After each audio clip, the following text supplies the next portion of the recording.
Welcome to NCC News at 4. I'm Amy Lippman. And I'm Angel Cruz. We'll have those stories in a moment, but first we have breaking news.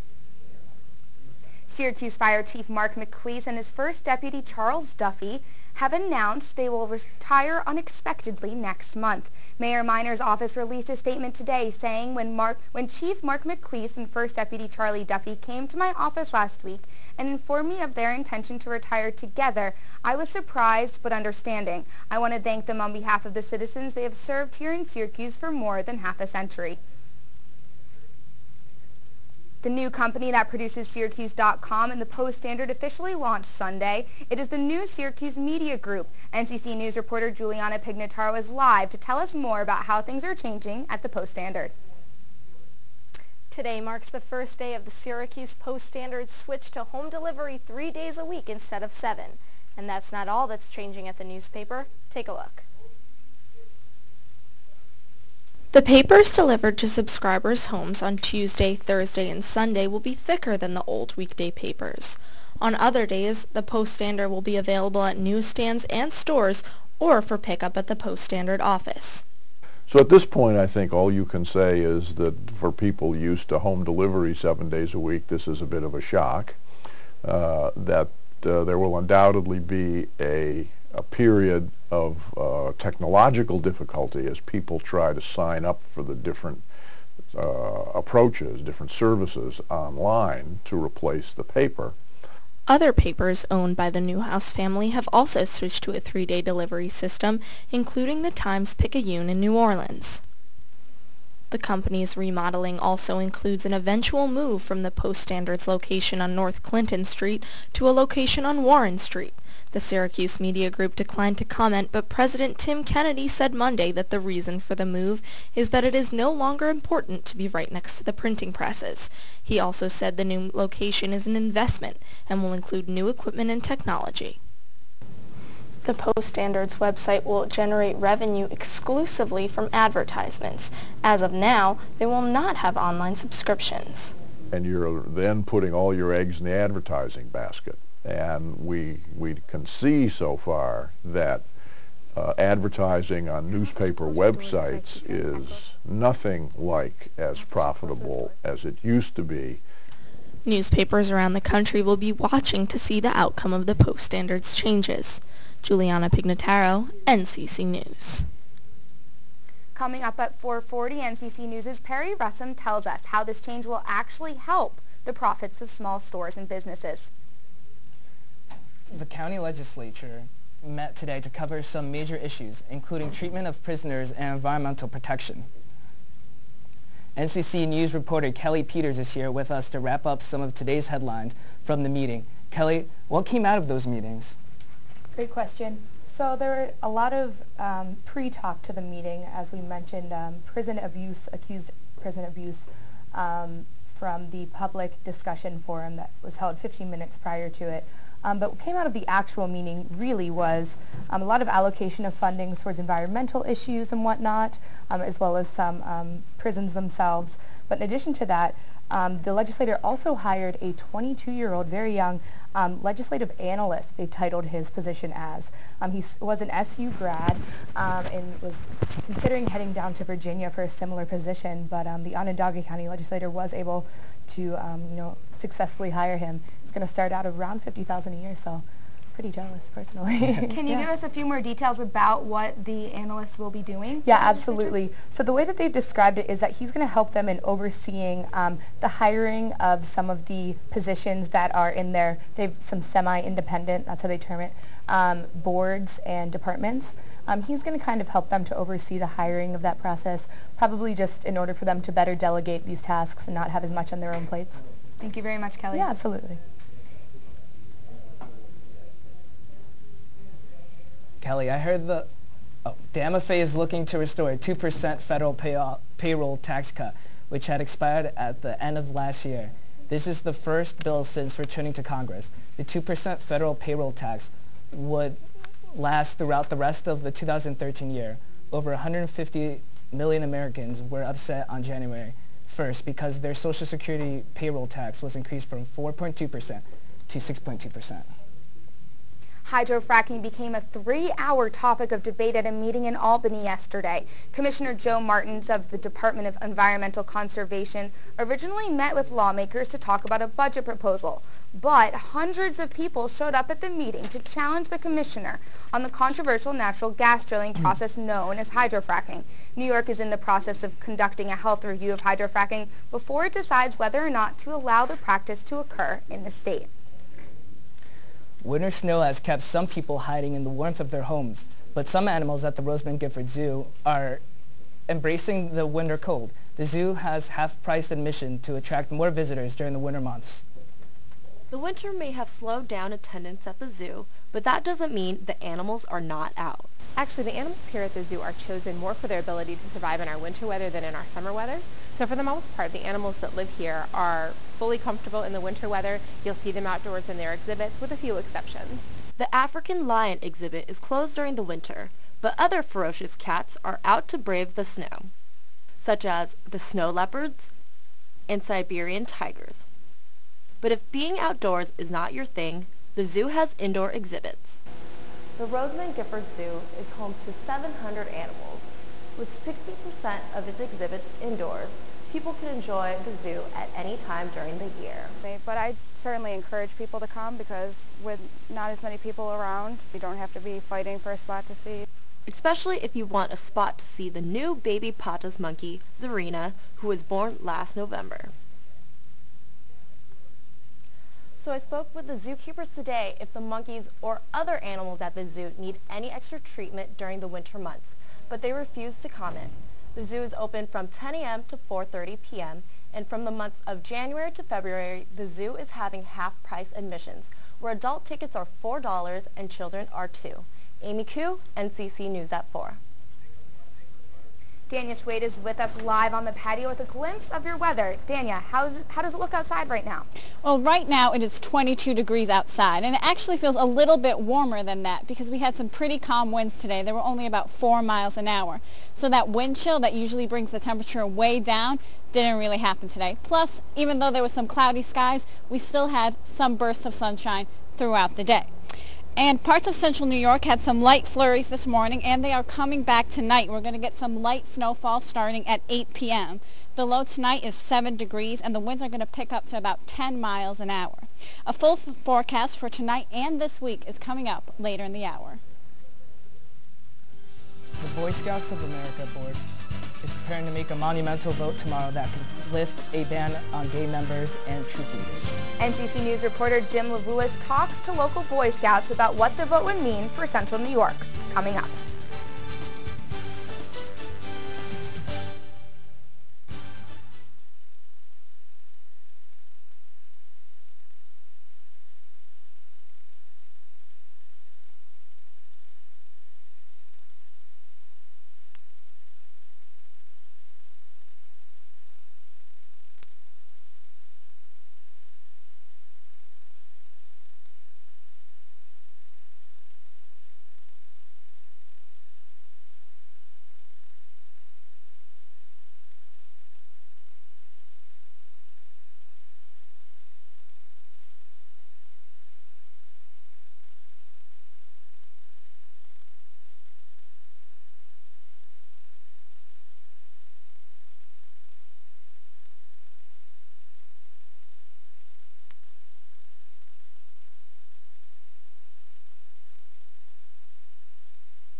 Boy Scouts national meetings are this week, and there will be some very important decisions made, specifically whether or not gay scouts will officially be acknowledged by their troops.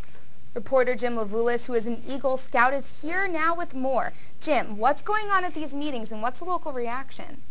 The policy would allow individual groups and organizations that support scouting troops, packs, or crews to make the decision or whether or not to allow gays. Boy Scouts are rooted in Christian beliefs with phrases like the Scout Law saying a Scout is reverent, and the Scout Oath which says do my best to do my duty to God and to remain morally straight. Many believe these beliefs ban gays from joining.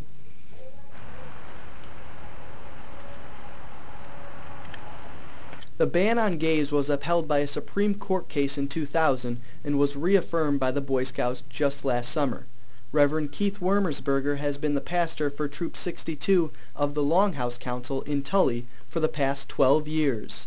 Well, I certainly hope the Boy Scouts change their policy. As an Eagle Scout and as a Christian, I could not go along with the former policy.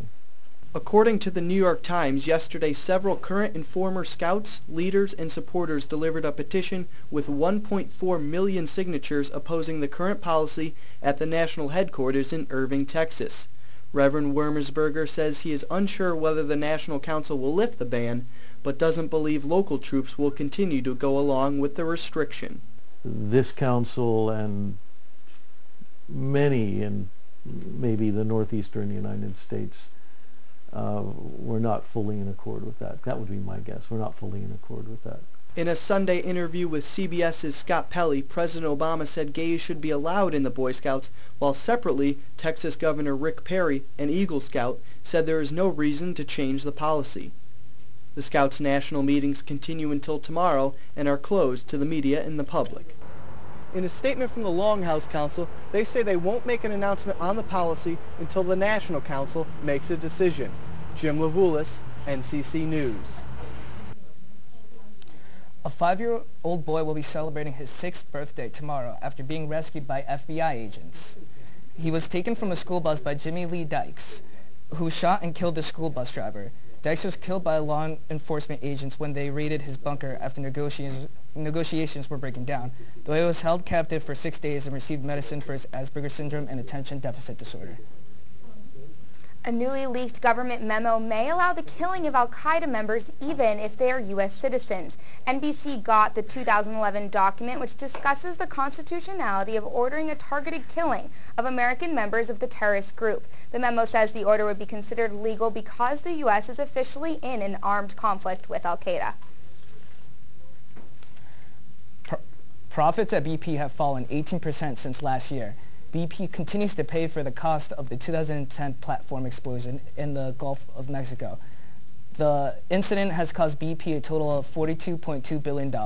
The company also faced terrorist attacks in Algeria last month. Arguments will be made by defense attorneys for the Trayvon Martin case to be delayed. George Zimmerman, who is charged with shooting 17-year-old Trayvon Martin, is pleading not guilty. Zimmerman's attorneys are trying to push the case from mid-June back to November. They want more time to prepare and said that prosecutors have delayed making evidence available. State Attorney Bernie De La Rionda is asking the judge to deny the request for a delay and let the state do its job. Home prices in December rose the fastest they have in more than 6 years. The 8.3% rise continues the 10-month streak in gains for home prices. This helped jump the stock market the morning as the Dow opened trading up 107 points. Coming up, we have more on technology apps that will possibly decrease the amount of classic photography going on. Coming up.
That's good.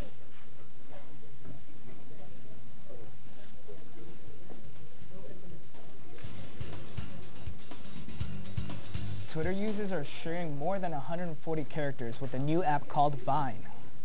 People shoot and share 6-second videos from their smartphones. NCC News reporter Dania Swade is here and has more on how people are using this app. Vine videos are more than just 6 seconds of food or Lego animation. The app is a new way of storytelling. Can you tell in 6 seconds? One about love, friendship, or maybe a Lego surfer. Vine is the new video app from Twitter. Users can film, edit, and share 6-second videos with a touch of their finger. Basically anybody can create an animated, experience. You don't have to have special skills or talent.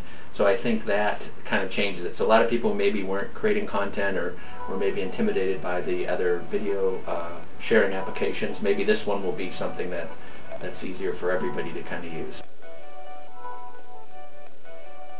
Other popular video apps are Cinemagram, Tout, and Vidi.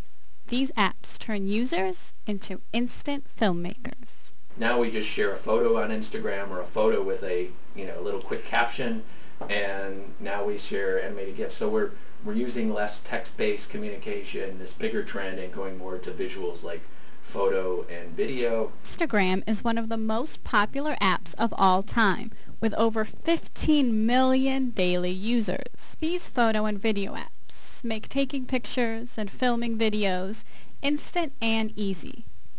But what do these apps do to the classic photographer? Anyone behind a camera is a photographer, whether professional or not. It doesn't matter. I consider people who shoot with film, it's the same way. It's what you capture.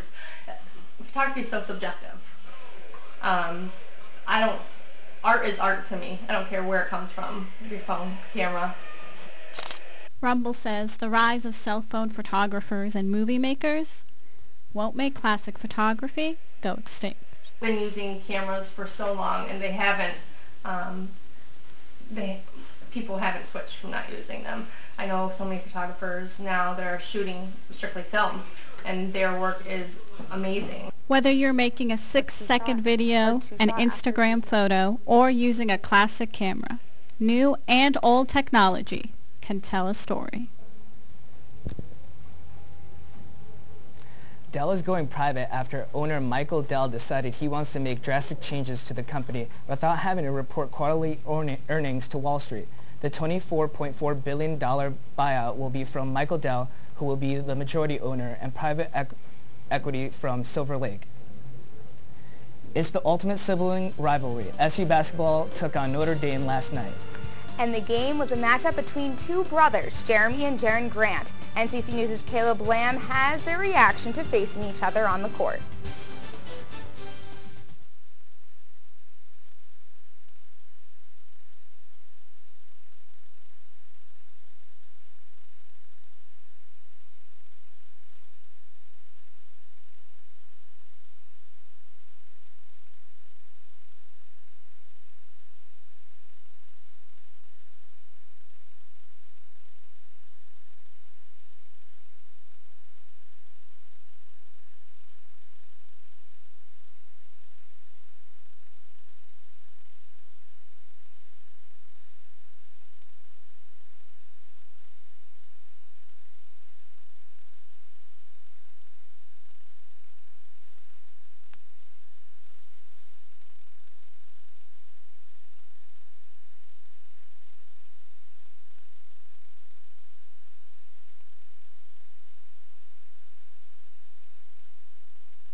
Okay, so we're coming back on you.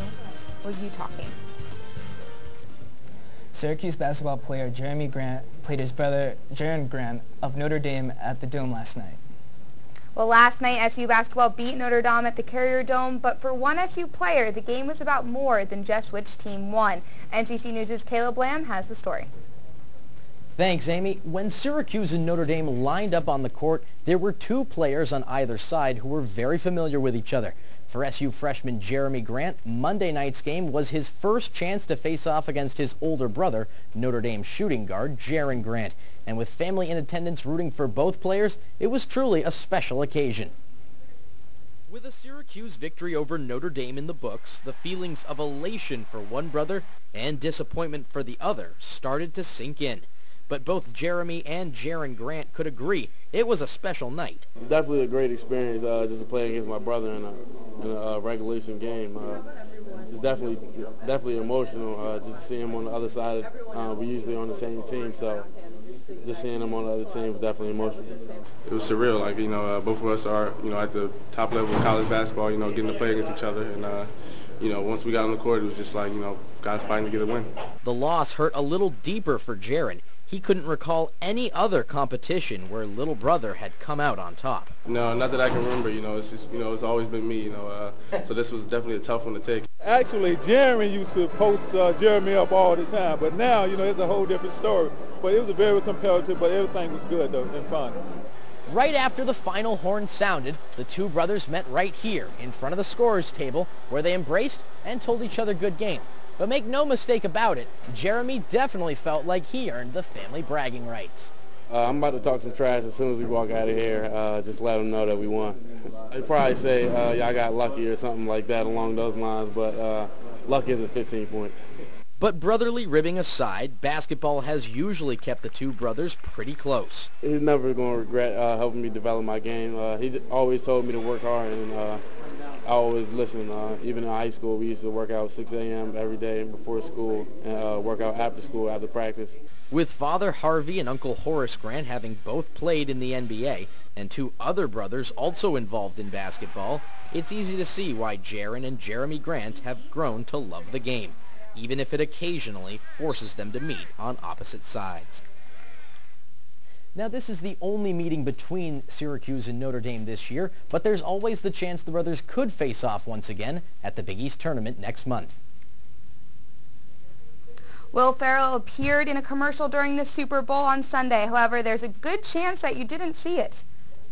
The Super Bowl ad featuring Ferrell prompting Old Milwaukee beer was seen only in the limited parts of Montana, Texas, and Oklahoma, but it is still creating a buzz. Ferrell was dressed in attire from his 2008 movie Semi-Pro and is seen kissing a middle-aged Asian woman last year. We'll have the rest of the story when we come back.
Thanks for watching NCC News at 4. I'm Amy Littman. And I'm Angel Cruz. Have a great night.